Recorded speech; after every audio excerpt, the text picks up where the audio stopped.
Nous voyons au chapitre 4 de la lettre aux Hébreux qu'à cause de son grand salut, nous pouvons invoquer le Seigneur.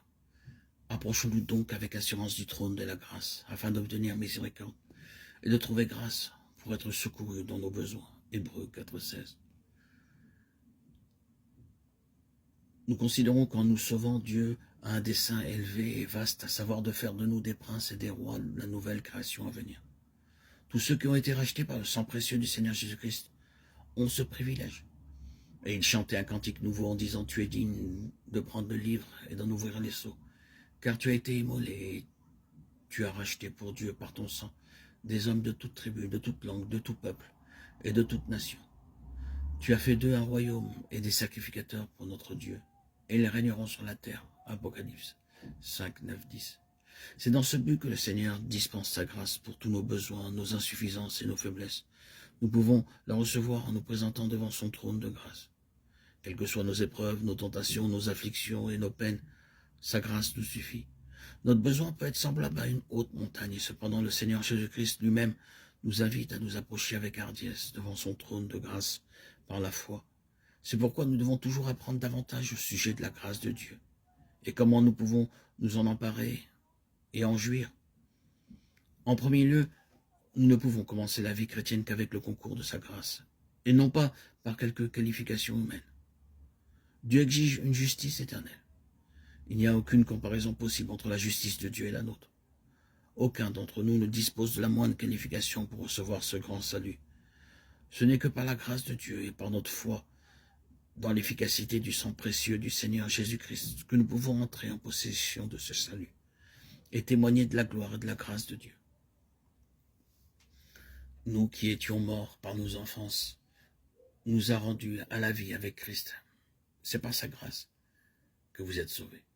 Il nous a ressuscités ensemble et nous a fait asseoir ensemble dans les lieux célestes, en Jésus-Christ, afin de montrer dans les siècles à venir l'infinie richesse de sa grâce par sa bonté envers nous en Jésus-Christ. Car c'est par la grâce que vous êtes sauvés par le moyen de la foi. Et cela ne vient pas de vous, c'est le don de Dieu. Éphésiens 2, 5 à 8. Paul en rend témoignage dans 1 Corinthiens 15, 10. Par la grâce de Dieu, je suis ce que je suis. Cela veut dire que tout ce qu'il a fait, tout ce qu'il a souffert pour le Seigneur, ne le fut que par la seule grâce de Dieu. En tant que serviteur de Dieu, il passa par beaucoup d'afflictions. Dans le but de l'instruire dans la plus pleine signification de sa grâce, le Seigneur a permis qu'il eût une écharpe douloureuse dans la chair, au sujet de laquelle il demanda à 3 reprises au Seigneur de la lui enlever. Nous ne connaissons pas la nature de cette écharpe, mais elle était très pénible. La réponse de Dieu fut celle-ci: « Ma grâce te suffit. » Plus tard, il rend le témoignage suivant. « C'est pourquoi je me plais dans les faiblesses, dans les outrages, dans les calamités, dans les persécutions, dans les détresses pour Christ. Car quand je suis faible, c'est alors que je suis fort. » Nous voyons ainsi que toutes nos peines sont permises par Dieu pour nous enseigner la signification de sa grâce et pour nous permettre d'en jouir. Même le plus faible croyant au monde peut devenir fort en proclamant sa grâce. Il n'est pas nécessaire que nous soyons tristes ou abattus à cause de nos faiblesses et de nos limitations, car nous avons un libre accès au trône de la grâce. Le Seigneur a traversé en notre faveur toutes les tentations possibles, et il est demeuré cependant sans péché. C'est pourquoi il intercède maintenant en notre faveur pour toutes nos faiblesses humaines.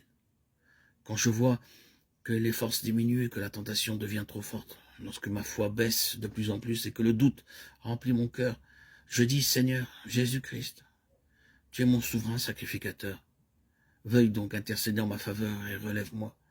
Accorde-moi maintenant ta grâce abondante. Et il me donne alors la hardiesse, la foi et la force. Veuillez donc accomplir votre vocation céleste. Quelque faible que vous soyez, le Seigneur a tout réalisé pour vous donner accès à son trône.